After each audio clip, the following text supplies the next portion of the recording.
Assalamualaikum warahmatullahi wabarakatuh. Perkenalkan, nama saya Ilham Putra, NIM 1904-135. Baik, pertemuan 13 yaitu tentang T-Group, Coaching, Mentoring, Pengembangan Kepemimpinan.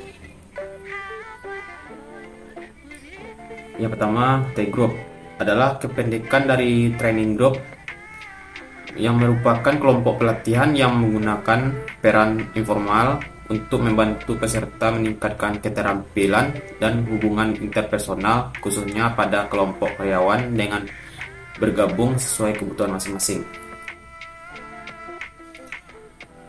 Selanjutnya itu coaching adalah salah satu bentuk intervensi pengembangan yang memungkinkan individu dapat menyesuaikan diri secara cepat terhadap perubahan besar yang ada di lingkungan kerja. Coaching ini sering digunakan dalam pengelolaan organisasi, terutama untuk meningkatkan pembelajaran, pengembangan diri, dan kinerja pegawai.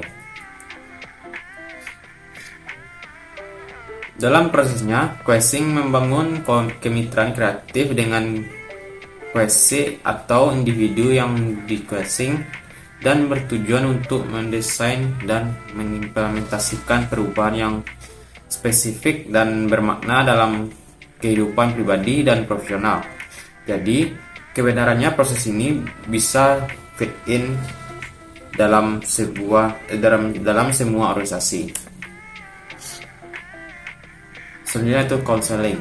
Counseling adalah proses pemberian dukungan oleh manajer untuk membantu seorang karyawan mengatasi masalah pribadi di tempat kerja atau masalah yang muncul akibat perubahan organisasi yang berdampak pada prestasi kerja. Dalam bahasa Indonesia dapat diterjemahkan sebagai membimbing. Selanjutnya itu fungsi coaching dan counseling. Yang pertama, meningkatkan motivasi karyawan. Yang kedua, kinerja tim yang lebih baik. Ketiga, karyawan bisa memahami potensi dirinya. Keempat, menjadikannya sebagai tempat yang nyaman untuk berkeluh kesah. Situasi kerja yang membutuhkan coaching. Yang pertama, orientasi dan pelatihan bagi karyawan baru. Yang kedua, adanya kebutuhan untuk mengajarkan keterampilan dalam pekerjaan. Yang ketiga, komitmen karyawan yang kurang. Yang keempat, konflik dengan rekan kerja.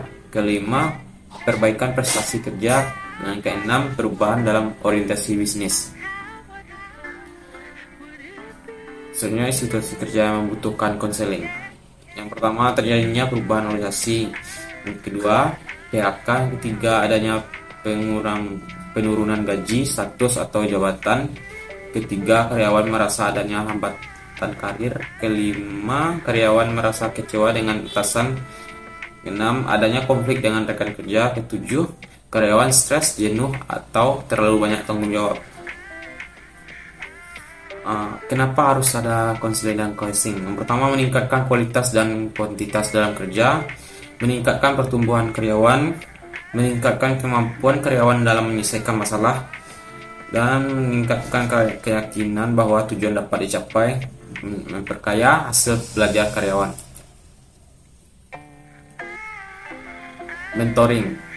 Mentoring adalah sebuah kegiatan pendampingan untuk beberapa orang, baik itu dari perusahaan ataupun tempat lain secara universitas, di mana mereka yang akan didampingi biasa memiliki keterbatasan wawasan atau bisa dikatakan kurang mahir dalam melakukan sesuatu.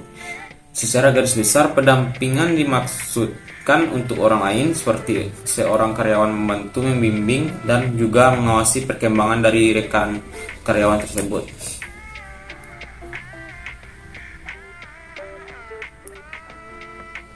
Dan selanjutnya yaitu manfaat kegiatan mentoring. Yang pertama, sharing pengetahuan. Kedua, memperluas jaringan. Ketiga, pengembangan dalam segi kemampuan. Keempat, potensi perkembangan karir. Kelima, pola pikir yang lebih baru. Keenam, metode penyelesaian masalah. Ketujuh, beragam dan tumbuh bersama.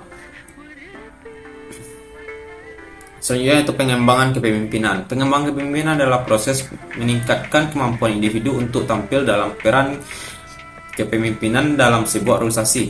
Peran kepemimpinan adalah peran yang membantu pelaksanaan rencana organisasi dengan membangun keselarasan, memperoleh men-share, dan mengembangkan kemampuan orang lain. Cara pengembangan kepemimpinan. Yang pertama, memperlakukan orang lain dengan baik. Kedua, mengikuti tren industri saat ini.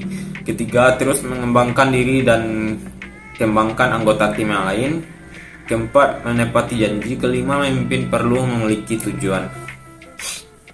Selanjutnya itu contoh kepemimpinan yang baik. Yang pertama, bertanggung jawab. Contoh kepemimpinan yang baik adalah adanya cara rasa tanggung jawab yang kuat untuk memimpin para anggotanya.